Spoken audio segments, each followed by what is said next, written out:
Welcome to the Culture and Sports Podcast, where we have discussions about how leadership and organizational culture impact organizational success, team and athlete performance, and the short and long term mental, physical, and emotional health of athletes. The Culture and Sports Podcast is brought to you by Culture and Sports. Culture and Sports helps sports organizations, teams, coaches, support and front office staff, and athletes understand the importance of leadership and organizational culture and its direct impact to success. Please join Robert Boland and Dr. Jeremy Piasecki in this season of the Culture and Sports Podcast. Welcome back to the Culture and Sports Podcast. I have an incredible guest for you today, Dr. Chris Barnhill. He's the Associate Professor of Sports Administration at Belmont University. Chris, how you doing today? I'm doing great. Thanks for having me on, Jeremy. No problem. This is very exciting. So I first met you a few weeks ago through a mutual colleague of ours who invited you to come on and speak at Culture and Sports' annual Leadership Summit most recently. And it was enjoyable, completely enjoyable, like listening to what you were talking about. And that's why we invited you back on today. So before we go on and start talking about all these great things, can you please give us a little bit background about yourself? Sure. Well, I've been a professor now, I think, going on 13 years at a couple different universities. Love being at Belmont. It's a small school that really allows me to really explore areas of management and leadership that I think maybe aren't always as easy to talk about at other places. So it's part of the mission here. And before I went into academia, I worked in the sports industry. I was got my start working as an intern for the Marlins a long time ago, and then worked as a ticket manager at East Tennessee State University. Last job in the professional side of sports, I was an assistant director in Kansas State's athletic department, but that was many years ago. And then I don't know, I felt called to come into academia and help mentor the next generation of sports leaders. So got what I think is the best job in the world now. Oh, that's awesome. And you've written something before? Yes.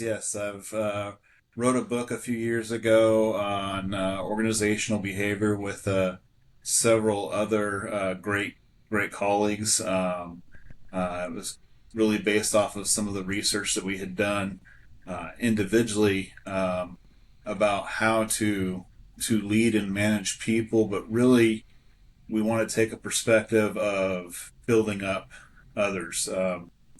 When I worked in the industry, and this is not a knock on anybody I worked with, but it's part of the culture of the industry. Is it is a very competitive industry. It is very hard to get into. It's very results oriented, and many industries are like that. But one of the things that I found is, and this isn't a secret, is there's a lot of burnout. There is a lot of people who maybe have a rough patch, and then they're out of the industry. And I really wanted to.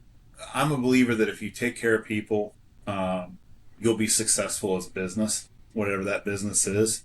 And so we wrote a book. It was a textbook, but it was really focused on how do we create the next generation of leaders that builds up the workers, builds up the people in the industry, and really leads from a people focused point of view instead of a bottom line focused point of view, with our idea that if you take care of the people, then the bottom line will take care of itself. No, that's great. Thanks for sharing that. Now, obviously, you and several other authors wrote this textbook, but is everything that in the book aligns with what your beliefs are? And whether they do or not, can you explain a little bit more about your your personal professional beliefs about taking care of people, and I'm sure you want to talk about empathy and some other things here. Absolutely. So, um, yeah, I wrote that with Dr. Nally Smith, who's at East Tennessee State, and Dr. Brent OJ, who is now at LSU. He was at West Virginia at the time we wrote the book. People who I already knew. Um, I was actually approached about writing the book, a book about, it was from Palgrave Springer. It was about some of the other research I had done in the past. And I just felt this was more on my mind. You know, it was about the time of the pandemic, a lot going on in the world that I thought I needed to kind of focus my energy toward. And yeah, the book, the co-authors, I reached out to them because I know they're great people, and we have very similar points of views on how to manage people. Um, and so it was three different people coming together. It was three people who have very similar views, and empathy towards others is one of the views. I was right about the time when we wrote that. I started really thinking about empathy. I guess it was during the pandemic, and I, teaching students how to try to be leaders and um, really reevaluating at the time my own teaching style. We were online. People were going through a lot of different things, and you didn't see people on a daily basis anymore, right? So, um, I like to get to know my students. I was at Georgia Southern at the time, so a little bit bigger classes than what I have here at Belmont.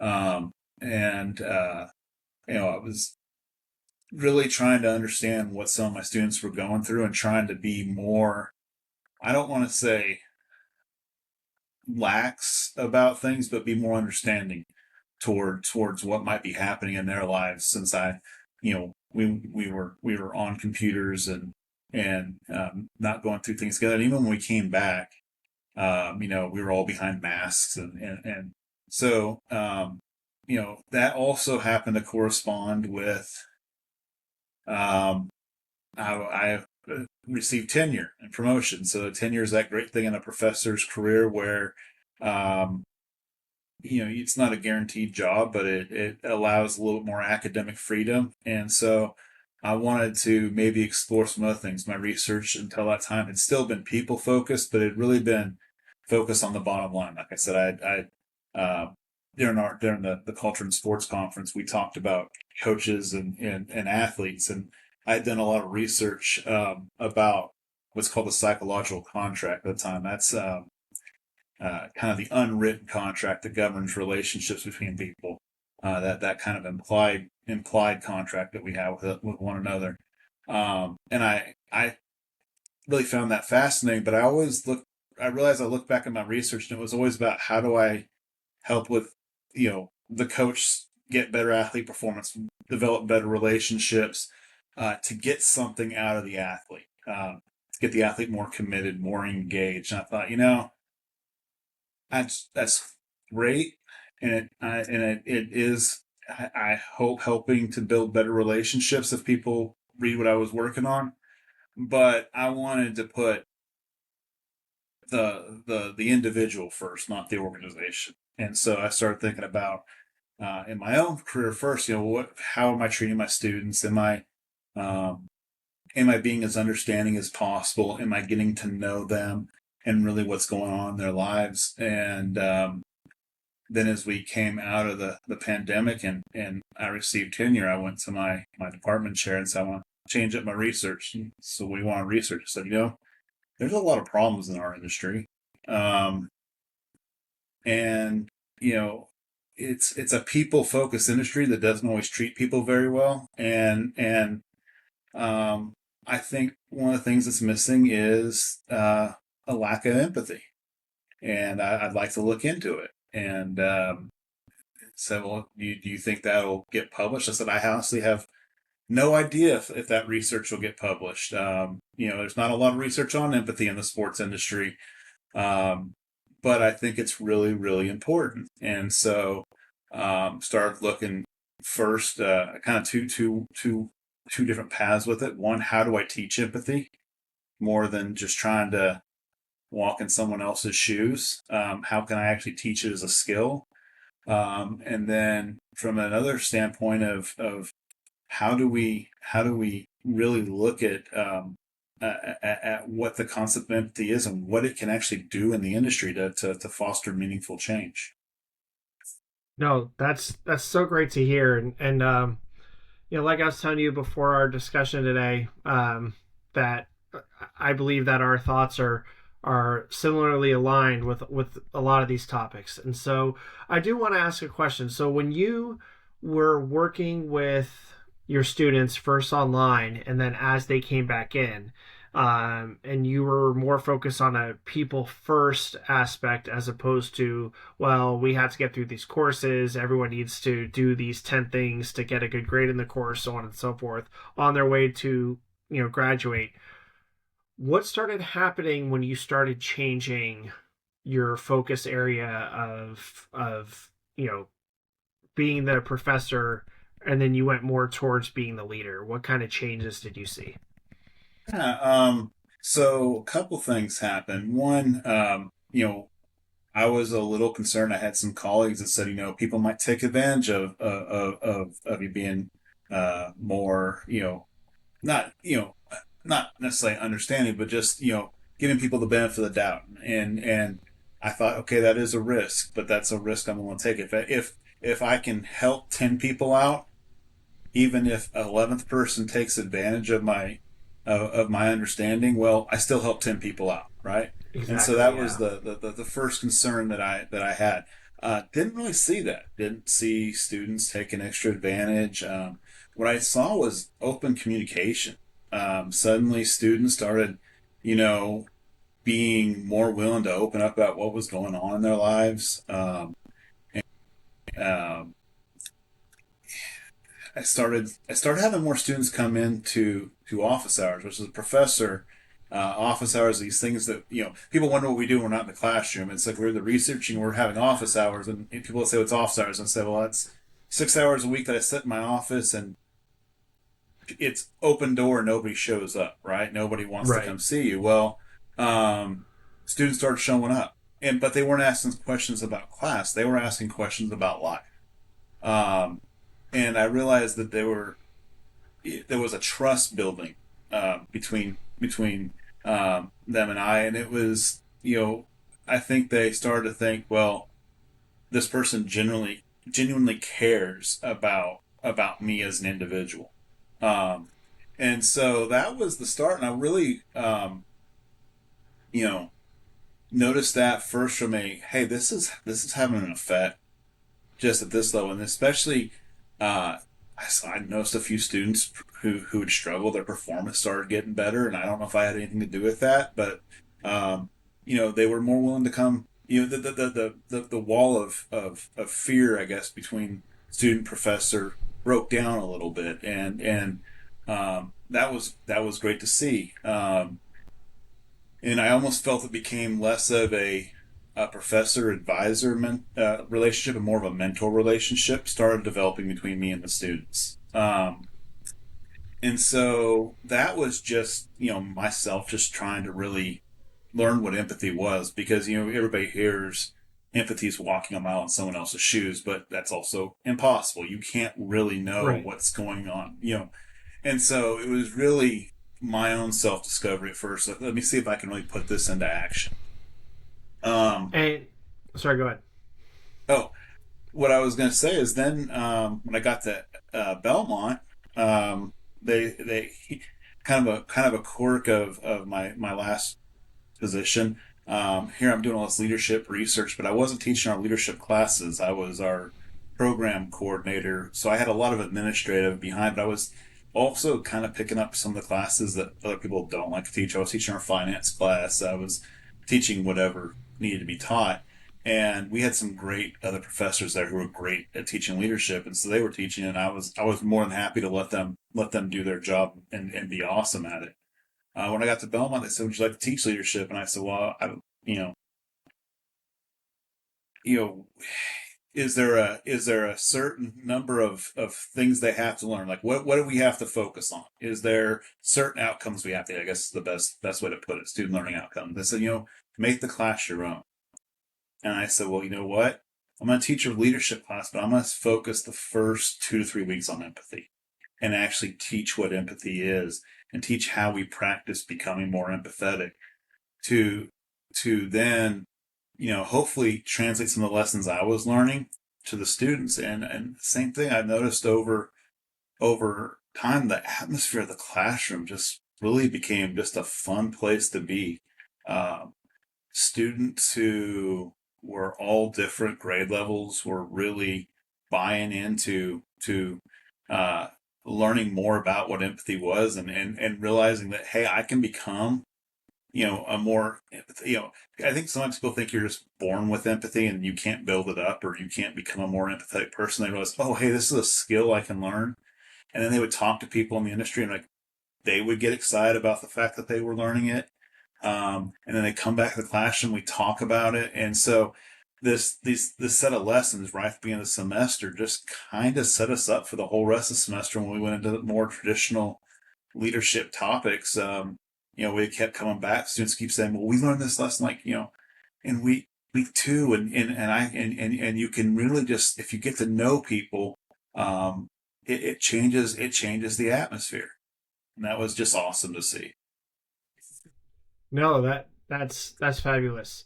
Now, going back to your earlier days, back when you were, in the sports industry, proper. I don't even know how to categorize it, but Then, there's lots of burnout. yeah. It's a, you know, you have to be moving a million miles a minute. Do you think that if instead of focusing 100% on ticket sales or on campaigns or whatever it is, if people went from focusing on the bottom line to focusing more on people, there would be different results and less burnout? And if so, why do you think that? I absolutely do. And going back, sales is actually what I was doing. I was running ticket offices, and we're better at teaching people how to be salespeople now than we were 2 decades ago. When I was an undergrad and left the industry, I got a sales position, but I really had never had a sales class, so I was learning on the job. Um, and hearing no a lot, and learning a lot of tough lessons under fire with the perspective of like, I'm starting out in the industry, and oh my gosh, this is my life. And if I don't do good at this, then I may not be able to do this very long. I got this degree, and what am I going to do if I can't figure this out? And luckily, I was able to kind of find my way, and I had some people who helped me out finding my way, to be successful there. And you know, the way the sports industry works, you're at the new person, but you quickly, as the next class comes out, you move up a little bit. And you have one or two people under you, and so on and so forth. And I kept seeing the same thing, you know, and just the level of stress and the focus on, did you make enough phone calls today? We actually had call sheets. Did you fill out your call sheet? Um, did you hit your sales goals? Did you do this and that? But it was always about the bottom line goal. And that's great when people are having success, but that doesn't always happen, especially in an Right. industry like sales. You're going to hear no 90% of the time, even if you're really good at it. And so, what I would see is really talented people who would get their start and find their ground and say, either say, hey, I thought I would have liked working in sports, but this just isn't for me. And sports is a passion industry. There's some, you can't change that, but we definitely were. It wasn't their passion that they were missing. They just said, this wasn't for me. This isn't what I thought it would be. This is too much of a grind. Or they would do really well and say, I'm gonna go do better elsewhere. You know, and so what I started to realize, and one of the things that I started doing towards the end of my time in the industry, as I happened to just be working with a lot of interns and first year people because I wasn't that far out of school myself. And not that we had a lot of time, but every once in a while we'd have like some days where it would just be slow in the office, and we just talk about career development, and what to do. And at the same time, I was at that time 5 6 years out of school, and I'd been working at the same organization for a couple of years, which means it's time to start looking for the next job because that's just how that part of the industry works. And it just you know we just push so many people. We have, we build up these people who could be benefits to our organization, and we say, well, if you want to advance, you got to go elsewhere. If you want to make more money, you got to go elsewhere. And if you want a life, well, this career isn't for you. And it's like, okay, well, um, that's not a great sales pitch. It's a passion career, but your passion better be sports in this place only. And you better be prepared to be a nomad for the rest of your life, moving around from job to job, and you know that's just like I start thinking about how many people have we pushed out of this industry who could have made real change, Right. who could have been very successful, but we said, you know what, your passion's with your family, not with the job. So you got to go elsewhere. Um, and I think that has changed some in some places, but that's still there. It's I do, and I'm honest with myself. This is a passion job. You're in a service industry where you are really working for someone else to have success or have enjoyment or something. I mean, you're working while others are playing. But we can understand how hard that is and make this passion job also a nice place to work. We can build people up so they don't feel like they have to leave the industry. We can find ways to give work life balance so that people can have passions and mental health outside of the industry. And so, and there are very successful organizations that do that. I was actually talking about the Savannah Bananas. I don't know if you know who the Savannah No, Bananas no, are, yeah.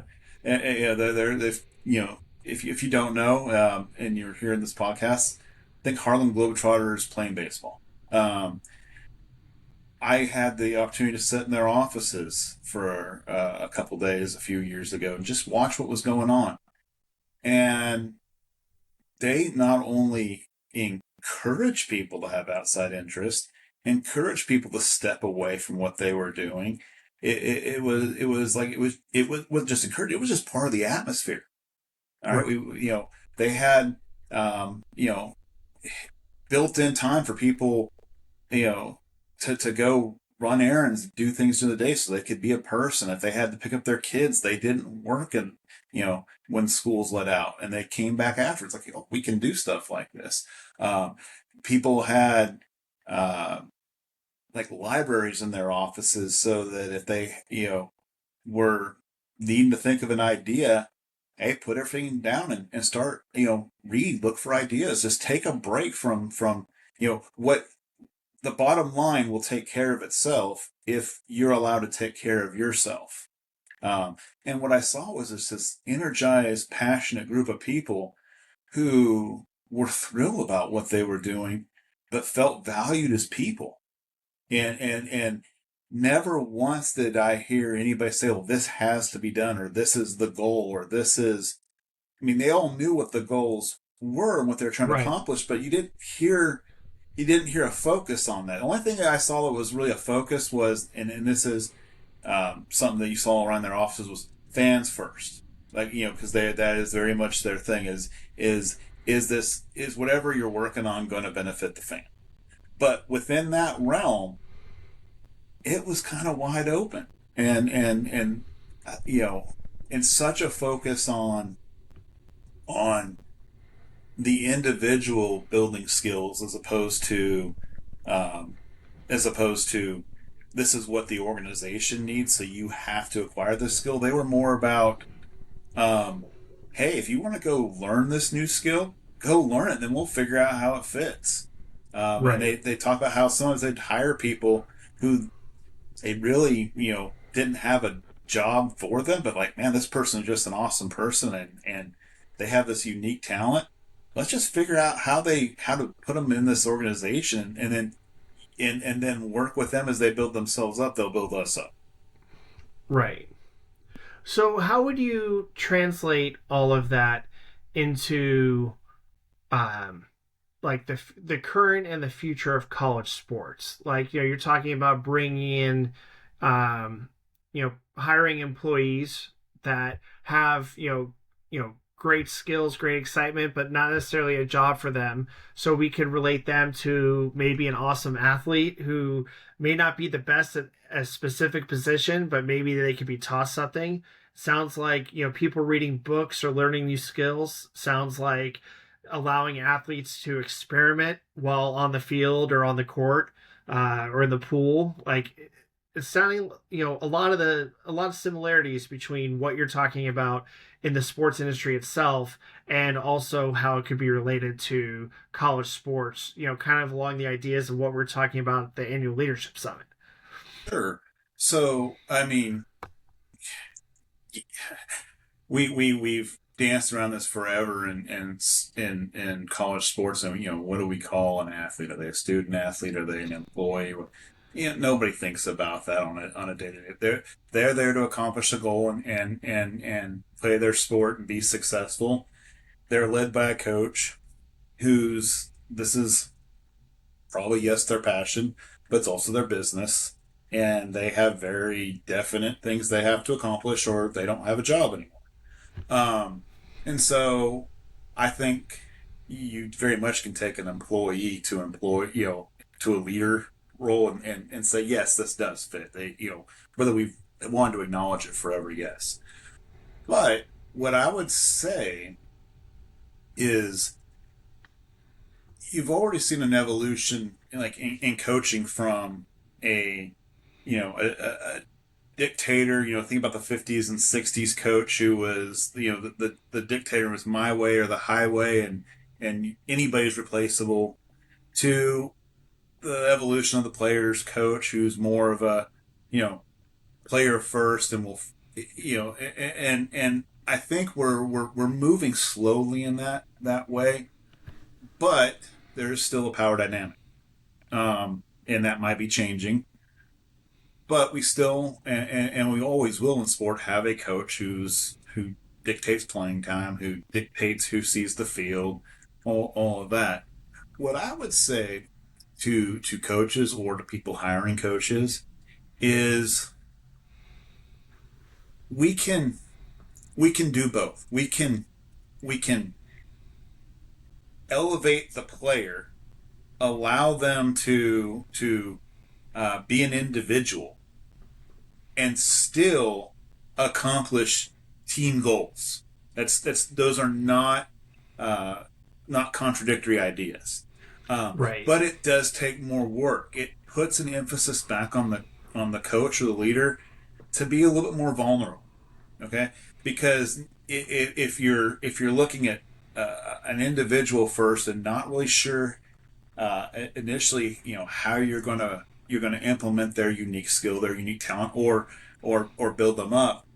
That involves a number of things. First, it involves you as the leader, and I'd say this for any leader, to do a lot of introspection. Say, okay, where are my blind spots? How do I view the world? Why do I maybe see the world differently than the younger people, or the people I'm leading, or whoever, or the athletes, or whoever it is?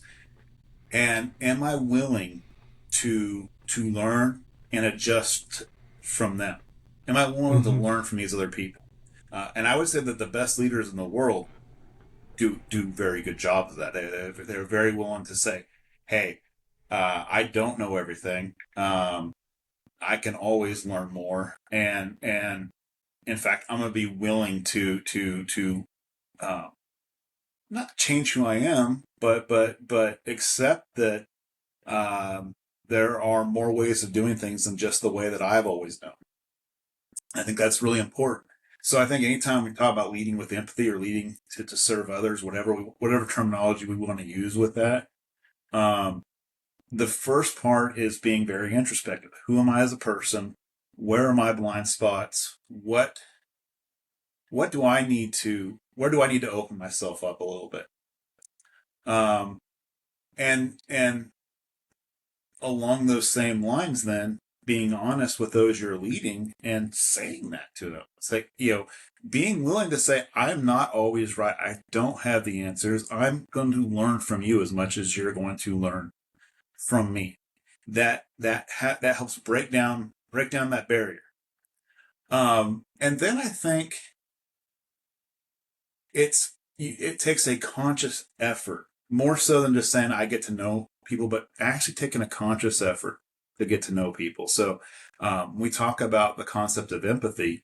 We talk about it, and again, I think most people think of it, oh, I'm going to try to walk in someone else's shoes. And I would say the first thing is that's a great idea, but you literally cannot do that because you cannot go back and replicate the experiences that person has had. What you can do is listen and learn from them and be open to hearing why they view the world in the way they view the world. And I think there's a lot of that that's missing in the world right now.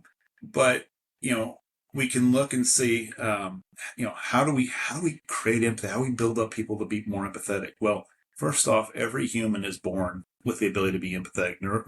Neuroscientists know this, right? Babies um, show empathy. They can read facial expressions at a Before they very can early even stage of talk. development. Yeah, exactly. Yeah, and show care for another individual or baby or parent. That's there. Every baby has that. What happens along the way is it gets kind of pushed out of us. And in sports, I think it's even worse. Sports still got that very masculine idea of what it means to be a strong individual, and a lot of that still goes back. You don't show emotion. Well, you can't be empathetic if you're not willing to show emotion. Um, you have to be tough. You have to want it more than others. Those things we hear, and that just pushes that concept out of us, but it can be built back into us. And we can do that just by practicing. And the easiest way to practice is listening to others, being willing to step out of your comfort zone, talk to people who you may not see eye to eye with, and not debate them, not try to explain your opinion to them afterwards. Just listen to them. And when I say listen, like really listen. We call it active listening, right? Focus your mind on what they are saying, and to do so, if you find yourself nodding along and not trying to think of your reply, but actually trying to take in what they're saying, so you can respond not in a verbal way, but in a physical way to what they're saying to you. And I say physical, how your expressions, how your body language responds back to them. If you're focusing on that, you will hear people in an entirely different way. It forces you to listen to what someone actually is saying, not what your brain wants to hear them say. And if you can start there, then you can start to get to know people. And once you start to get to know people, the next step is trying to, again, think about how their experiences may have shaped them. Think about how, oh, this person's had a very different experience. This 18-year-old who I'm coaching has come up with a very different background than I came up with, and they have been exposed to a world that is very different than the world I grew up in. And let's be honest, every 18-year-old is growing up in a different world. I have an 18-year-old at home. Her world and her experience in childhood was completely different than anything I experienced growing up. Right. And of course, And their responses to coaches saying something to them could be way completely different too. And that's where you have to be flexible and listen and understand as a coach. And if you're not doing active listening, how could you ever, understand that? it's the hardest thing in the world is to hear Yeah. someone who says something you disagree with, and not want to respond. Yeah, I have to give you my opinion.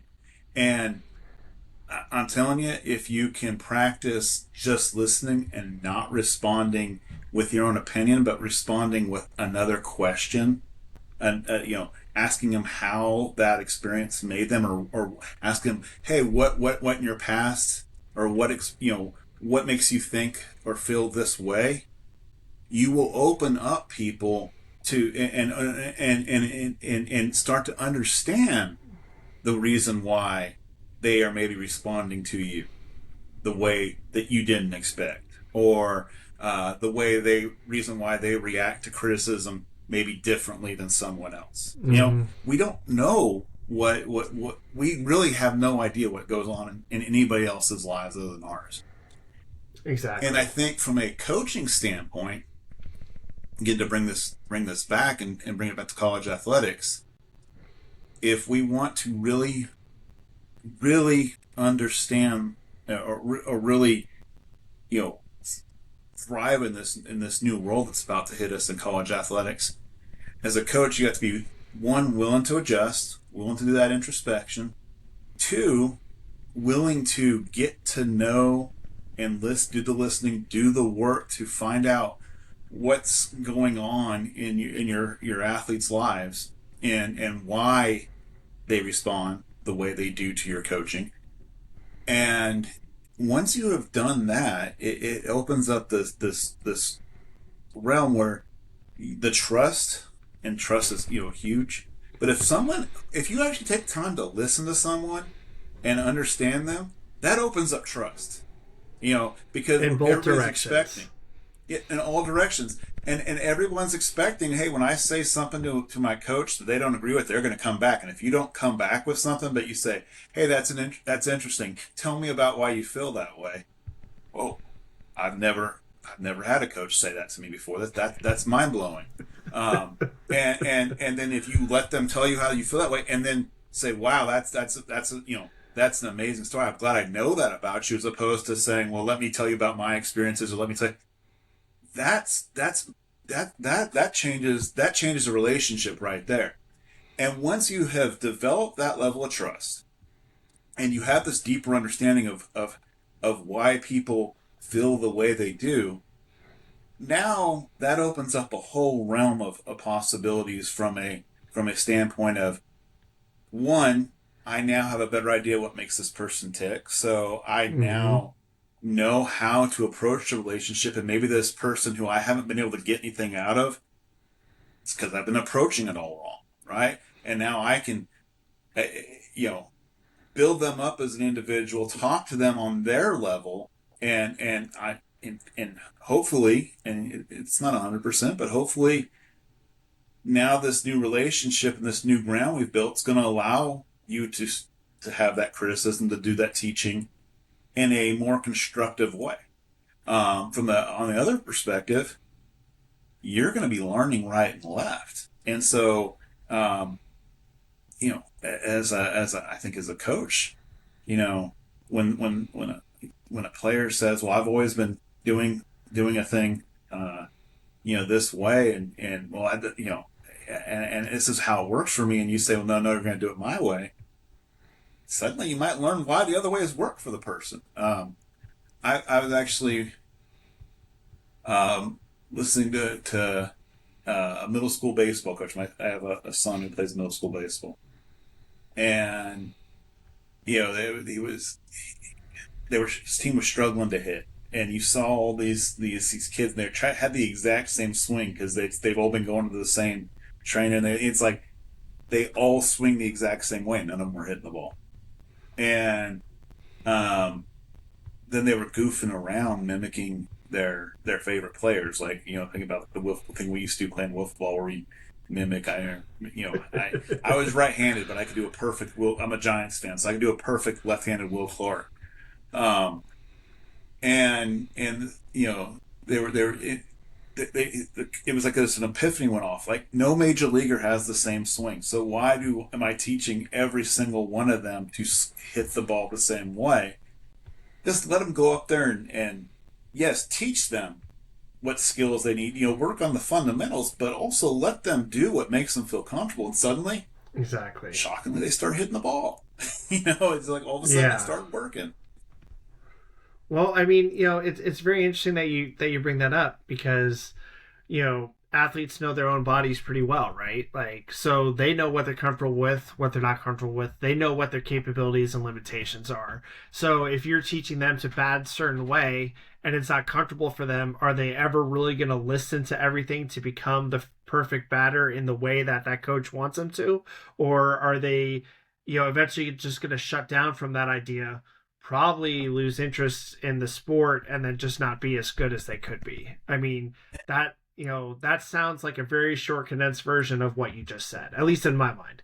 Absolutely, absolutely. And we have, you get to the college level, those are some of the best athletes in the world at that point. They have had tremendous levels of success. That is a challenge for a coach because, yes, you have some knowledge that will make this person even better, but they also have been doing something in a way that has made them very successful to get to the level they're at, right? And Mm-hmm. so we have to be that it works better if it's that two-way street for the player to be able to explain to the coach, hey, this is what has always worked for me. This is what I'm comfortable with. This is what my body does well. And from a player standpoint, be saying, but I'm willing to learn and you're here to help me grow. And from a coach's standpoint, to say, okay, let's take what has made you successful and let's build from there, as opposed to saying now it's my way and we do things my way. And if you Um, can't it, fit that, if you can't fit that niche situation, you're no good to me as a coach. exactly, and one of the things that we see now, and I think this is we see it now in college athletics is coaches are also constantly recruiting. I mean, let's be honest. The on field and teaching success is part of this, but the big part of their job now is just keeping their athletes and their teams together, right? The transfer portal has made it where basically you're constantly recruiting your own players just to stay. Um, and that is another new challenge, and I don't think we can downplay that. Um, Especially that getting in that freshman who in the past we would have red shirt and set the bench for a few years and learn, and now we got to kind of push them. Now they have an opportunity almost immediately to go somewhere else if they don't play in the first game.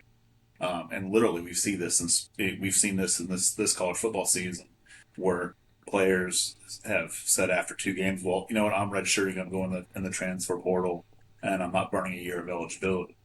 Um, and so, you hear a lot of coaches say, well, I'm not sure how, to keep players here, and this is another challenge for my job, and again, it goes back to what this isn't 100% guarantee, but if we have better relationships with people, it's easier to have those hard conversations and say, hey, here's why you're not playing right now. And is that going to make every player want to stay? No. But is that also going to make it easier to have those conversations about why a player maybe wants to leave your program? Yes. Um, and I do believe, and I'm a firm believer that athletes, well, anybody in any industry, watches how the leader treats others and how you respond to one athlete that's maybe thinking about entering the portal or maybe questioning a decision. Um, Everybody else on the team's watching how a coach responds to that, and it doesn't it doesn't matter if always if a coach has a direct interaction with one athlete, if they have a direct interaction with another athlete, and the athlete says, well, hey, they treated my teammate unfairly, or they didn't listen to my teammate, or my teammate had a good point and they didn't hear him out. It's almost like saying, well, you didn't treat me fairly. And so how we interact with others is such an important part of the job. And so I really do believe that if you're making an effort in treating the people, again, if you're trying to build up the people who are working for you, whether they're an athlete, whether they're a ticket salesperson, whatever it is, if you're trying to build them up, if you are trying to mentor them, if you're trying to make sure that they have individual success, it's going to benefit you, and every person on that in that organization, that team, is going to see you doing that and think, oh, well, you know what? I may not be playing right now, but I can see that this coach really does care about us as individuals and wants the best for me. And I'm more willing to play this out versus, well, they made a mistake and the interaction wasn't good. And now that person wants to leave a team. Now, maybe I want to leave a team too, because, am I going to be in that same boat? So I really think the way we treat others is so important. Um, and you know, just even breaking down the larger problems that and I love the sports industry, but it's full of problems. We have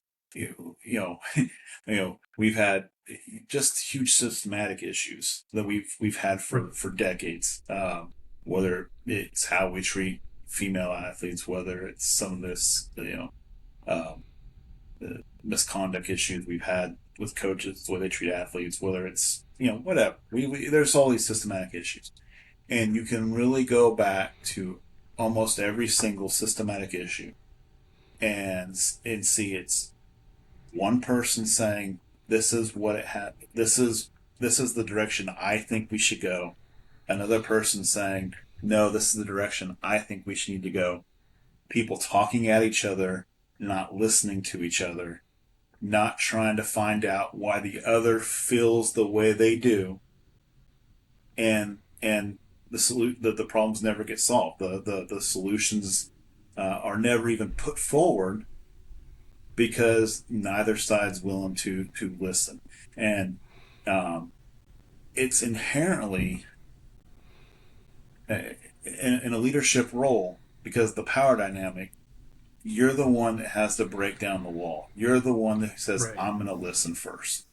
Because if you don't do it, the other side in the power dynamic doesn't have the ability to say, listen to me. Or they always are listening to you because you have the authority. So if you are the person who is in charge, who has the power dynamic to say, I'm going to listen to what you have to say, and I'm really going to listen. I want to hear you out, and I want to understand why you feel the way you do. Anytime the person who is in charge of the power dynamic says that, it changes the paradigm because it instantly tells the person who is on the uneven side of that power dynamic, wait, this is unusual. This isn't like most every interaction I've ever had in my life. This person is now treating me as an equal. And even though, yes, the power dynamic hadn't changed, just that simple act of saying, I want to hear what you have to say and I want to learn why you feel the way you do is it breaks down so many barriers that we refuse to break down in our industry because it is hard. If you're the person who's in charge, who has the power, that that puts you in a position of vulnerability that you don't have to be in to do that. So Yeah, no, that's you're only scratching the surface here, but you're talking about some incredibly important stuff. And the first person who ultimately needs to do something is the leader, the person who has the power dynamic. And just like you were saying, you know, this leader's listening to me. This leader is talking to me as opposed to talking at me. This leader is considering what I'm saying. They're taking it into consideration, and those are all incredibly important things, and those are the first steps. But like you were saying earlier in our discussion, it takes some introspection in order to start doing those things. So Chris, I know I could talk to you for hours more. I know our viewers and listeners would also want to listen to you more, but we're coming to the end of it here. Um, if you were to say one thing to our viewers, listeners, athletic directors, coaches, athletes, chancellors of colleges, universities, or anyone in between, what would you say to them? So I would say be willing to be vulnerable. Real change happens when the people who are in charge are willing to let change happen and are willing to be vulnerable, to be open to criticism, but also open to raising up voices of people whose voices aren't heard. We talked a lot about empathy. There's a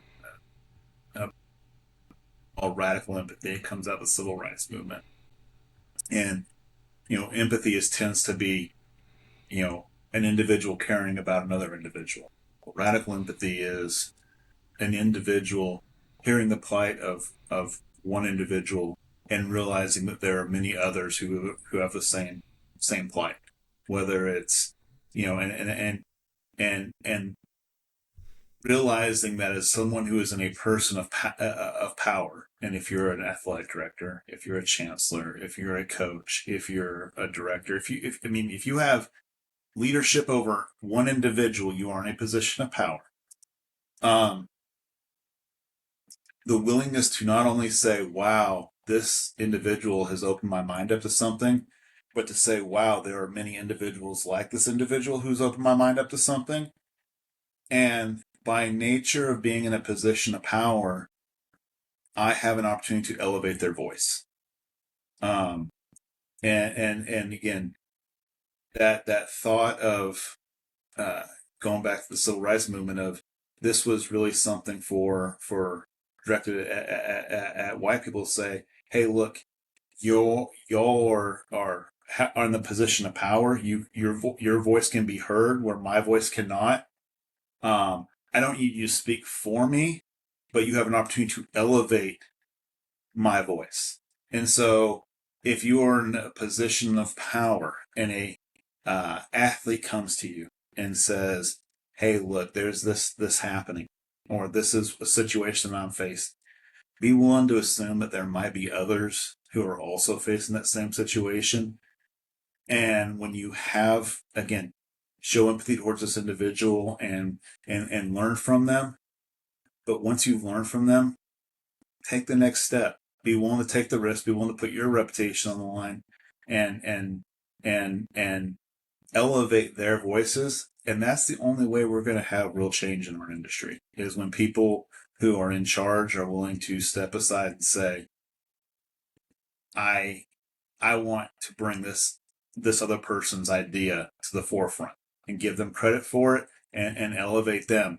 Um, that is when real change has an opportunity to happen. And I think that's something that doesn't happen. I don't want to say it just doesn't happen in our industry. It doesn't happen a lot in society, but there are moments in society where it has happened, and we can see, you know, monumental change when it does. And I think it just takes that one or two people to be willing to be that uncomfortable to do it and to elevate the voices of others, but it can be done. And that's a wrap for this week's episode of the Culture and Sports Podcast. We hope that this episode has started an internal dialogue, or even one with your team, about the importance of leadership and organizational culture. If you'd like to learn more about culture and sports, the Culture and Sports Podcast, or other programs, go to cultureandsports.com, where there is a wealth of resources, articles, research, podcasts, video shows, webinars, and courses. And don't forget to connect with us on social media on Instagram, Facebook, TikTok, YouTube, and LinkedIn at Culture and Sports, and on Twitter at Culture in Sport. Thank you for tuning in to the Culture and Sports Podcast.